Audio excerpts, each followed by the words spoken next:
大家好，我是小菜花，今天和大家分享糯米加红枣好吃又简单的做法。糯米1碗已经淘洗干净，加入清水浸泡3个小时以上。3个小时后，拿来一个容器，倒入一些油，油在容器里抹匀。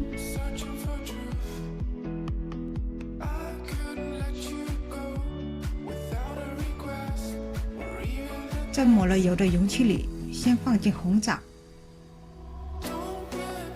再撒进一些葡萄干，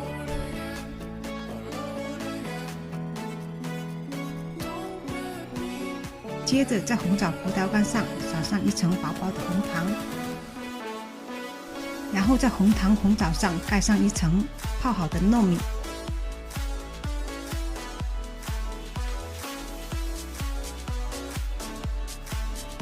接着在糯米上撒上一层薄薄的红糖，重复在红糖上铺上一层糯米，再撒上一层薄薄的红糖，再重复铺上一层糯米，不要装太满，装到容器的8成满，然后倒入些水，水平糯米就可以。把装好的糯米放到蒸锅里，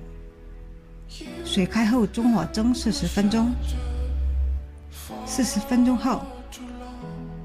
取出稍微晾凉，稍微晾凉后拿来一个碟子盖在上面，再倒扣过来，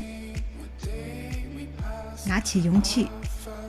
切成小块，今天香甜的糯米糕就做好了。